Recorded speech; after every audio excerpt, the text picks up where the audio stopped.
Spider-Man Homecoming is not a good Spider-Man movie. Now before you start smashing your keyboard calling me a hack, chill out, grab a joint or a beer or a freaking Benadryl and let me explain. I think Spider-Man Homecoming is a good movie. It's fun, funny, heartfelt, and contains one of the strongest villains in the entire MCU. The acting is pretty solid from pretty much every lead, especially Tom Holland. Holland perfectly embodies a youthful teenager. The writing is entertaining throughout and the pacing is pretty perfect. The movie never drags and never moves too fast. I walked out of the theater thoroughly entertained and excited for what's to come. But then when I got home, something was off. One might even say my spidey senses were tingling.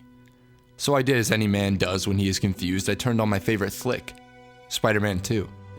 Now you're probably saying to yourself, "You my dear fellow R. Raimi fanboy bitch, you are biased." Indeed I am. So take this video as an opinion, not a fact. And yes, video essays can be opinions. How many flippant argument essays have you written in school? Essays can be biased, and yes, I am biased. I believe Spider-Man 2 is a cinematic masterclass in character, story, directing, tone, and everything in between. Back to the point. I watched Spider-Man 2, then read Spider-Man Blue and the old Ditko books and came to the solid conclusion that Spider-Man Homecoming is not a great Spider-Man flick, let alone a good one. But he's the only Spider-Man who embodies the youth of a teenager. Yeah, I know. He's actually a high schooler, not a 30-year-old. Yep, gotcha. He quips like Peter Parker. Toby never quipped. Well, you're wrong on that one. That's a cute outfit. Did your husband give it to you? Anyways, Spider-Man Homecoming is not a good Spider-Man movie for 3 big reasons. Consequence. In this movie, Peter makes a plethora of mistakes. He indirectly destroys the sandwich shop in Queens and no one dies, not even the cat. He seemingly doesn't feel guilty that he destroyed this man's livelihood. Everything's fine. He ditches Ned at Liz's party and then Ned forgives him the next day. Everything's fine. He shirks all his responsibilities and then gets detention, ditches detention, and then gets away scot-free. Everything's fine. He endangers the lives of the decathlon team after leaving them at the competition. They win and all survive. Everything's fine. He ditches Liz at homecoming and everything is fine. The film was sometimes aware of its lack of consequences. That's why scenes like this are played up for comedy.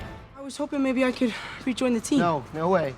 You can't just quit on us, stroll up, and be welcomed back by everyone. Hey, welcome back, Peter. Flash, you're back to first alternate. What? But being self-aware does not excuse the flawed hand. If I take a shit on a Spider-Man toy, You know what we call that? We call that a web-slinging ass-kicking. then flush it down the toilet, then make a joke about how I clogged the toilet. Haha, very funny, you douchebag. But the truth is, I still clogged the fucking toilet. You see what I'm getting at? You could argue that Liz leaving Midtown is a consequence, but the movie makes it abundantly clear that Peter really only likes her because she's pretty and smart. He doesn't even know her. He knows pretty much nothing about her. She's just his first crush, which works great in keeping the light high schooler tone. But Liz in her relationship to Peter carries almost no emotional weight. Compare the humorous lack of consequences in Homecoming to the humorous abundance of consequences in Spider-Man 2. Everything Peter does in Spidey 2 in the Raimi trilogy, in the Spectacular Spider-Man cartoon, in the 90s Spider-Man show from your childhood, and that really dope MTV show, and in the comics has consequences. Question time. What is one of the fundamental characteristics of Peter Parker? Go down in the comment sections and type it right now. You have like 3 seconds. 3, 2, 1. One of the fundamental characteristics of Peter Parker is that he can't catch a break. Everything goes wrong in his life. Even if he makes the right choice, even if he makes the hard choice, his life still sucks. That's what's endearing about Peter Parker. He still chooses to be Spider-Man, even if the consequences of being him outweigh the benefits. Peter Parker is us. His entire purpose as a character was to be relatable to the reader, a dorky, nerdy outcast with a good heart. I won't make him the handsomest guy in the world or the strongest. I won't make him rich. He'll have money worries. I can relate to that because I had money problems in those days. I said he won't be that popular. I mean, it's not easy for him to get a girl. He has to worry about getting dates. And I figured that most of the kids or the teenagers or the young adults who read those stories would be able to relate to that because life isn't easy for anybody, really. This is great. If you ditched your friends, would there be no consequences? If you indirectly led to the destruction of a corner store, would there be no consequences? Hopefully the answer is, Of course there would be consequences, ya dick. because consequences are real. Consequences are what ground the spectacular nature of Spider-Man. Consequences are what make us believe in the man aspect of Spider-Man. All that being said, it is important to acknowledge that Peter does indeed face one real big consequence. When he loses the suit by trying to do the right thing. Which leads me to the second big reason why Homecoming is a bad Spider-Man movie. The suit. Hey, remember that billionaire superhero that reluctantly takes on a high school protege? The high school protege is gifted with this really dope high-tech suit. The suit has a bunch of cool features, including a tracker in it, so that the paranoid billionaire hero can keep an eye on the new wisecracking hero. The protagonist's dilemma is to become his own hero instead of living up to the mantle of the original. Yeah, me too. Spider-Man is not Batman Beyond. Spider-Man should not have an AI that he can talk to. Yes, I do understand the point of the AI is so that Peter can talk to someone to give away his expositional thoughts. Almost like the thought bubbles in comics, but there are so many better ways to give Peter introspective moments like this. Can I tell Liz that I'm Spider-Man? Who is Liz? Who's Liz? She's the best. She's awesome. Yeah, I really want to tell her, but it's kind of weird, you know? I'm Spider-Man. What's weird about that? And what if she's expecting someone like Tony Stark? I mean, imagine how disappointed she'd be when she sees me. Well, if I were her, I wouldn't be disappointed at all. Thanks, Karen. Perhaps make him have a heart-to-heart moment with Ned, or how about giving him some form of interaction with Michelle, I mean MJ.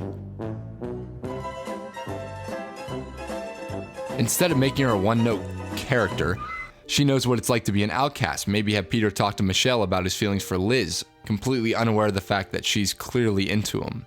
That's Peter Parker-esque. There's so many better ways to give your protagonist an introspective moment without taking away what makes the protagonist the protagonist. But Alex, he loses the suit at the end of the second act, and goes back to basic Spider-Man stuff. Yeah, exactly. As soon as he loses the suit, this movie becomes a pretty good Spider-Man flick. The "if this be my destiny" moment is my favorite Spider-Man moment since, well, this. I also thoroughly enjoy the fact that Peter turns down Tony Stark's offer, realizes that he can do better, and needs to grow all on his own. That's all well and good, but he gets the suit back, and in Infinity War gets an even nicer suit and joins the Avengers. Which leads me to the next reason why Homecoming is a bad Spider-Man movie. The Avengers and the entire MCU. Now, having Spider-Man be in the MCU was a web dream of mine, literally. So when he showed up in Civil War, I got goose pimples. Oh, goose pimples. Look, each one, a memory. I already made a video about why his introduction is so great, so go watch that, or don't. But what seemed like a blessing at first now seems like a curse. I want you to remember the days where these superhero flicks weren't all connected, where a movie was just a movie. Sam Raimi's Spider-Man is just a movie about Spider-Man. No sequel setup, no character pop-ins, no timeline continuity. It's just a film. Now, I don't have a problem with any of those things. I like Easter eggs. I like it all if those things don't detract from the film at hand. In Homecoming, it seemed like Sony was so keen on being able to use Iron Man and the rest of the Avengers that every single goddamn story beat, scene, and character moment involves a reference to the greater MCU. We have an opening sequence and a villain motivation that directly ties into the Avengers and more specifically Iron Man. A second opening sequence that recaps the last big Marvel movie and contains the backsides of pretty much all the Avengers. We have multiple cameos from Captain America, a bank heist where the criminals are wearing Avengers masks, references to Black Widow, Thor, and the rest of the team. All of Peter's internal conflicts involve Iron Man and wanting to be an Avenger. Hell, Holland's 3 big emotional moments revolve around trying too hard to be like Iron Man and realizing he needs to be himself. I prefer Iron Man Jr. That's what I'm going for, rather than Spider-Boy. Now remember guys, this is all my opinion, but I think the reliance on the Marvel brand definitely makes the movie seem less like a film and more like an issue of a comic book. People often say that's what makes the MCU successful, the sense of connectedness. No, what makes the MCU successful is that it has a bunch of really heartfelt, well-made movies with characters we know and give a shit about. The Easter eggs, references, setup, and all that other shit is just the icing on a well-cooked cake. But in Homecoming's case, if the cake itself isn't that well baked, the whole thing suffers. I was overjoyed when I saw Civil War. Spider-Man was finally interacting with Iron Man, Captain America, even freaking Bucky. That's awesome. That's so damn cool. I left Civil War so excited about the new Spider-Man. I wanted to know more about him. I was excited to get the good Spider-Man movie again. A movie that focused on Peter, his motivation, Uncle Ben. Maybe they would even have a screen-accurate Mary Jane, a character we haven't seen in 10 years. An MJ who had an abusive home life and made herself the party girl to avoid feeling alone. Maybe they would even do the face it tiger moment. Maybe they would explore Peter wanting to be a photographer. Maybe he would get his money by posting on the Daily Bugle YouTube, exploiting himself as Spider-Man and making 2 cents per video. Would this younger Aunt May not like the idea of Peter trying to support her? How does Ben's death affect her? I had so many questions after watching Civil War and was so excited to get back to a smaller, more personal story involving Peter Parker.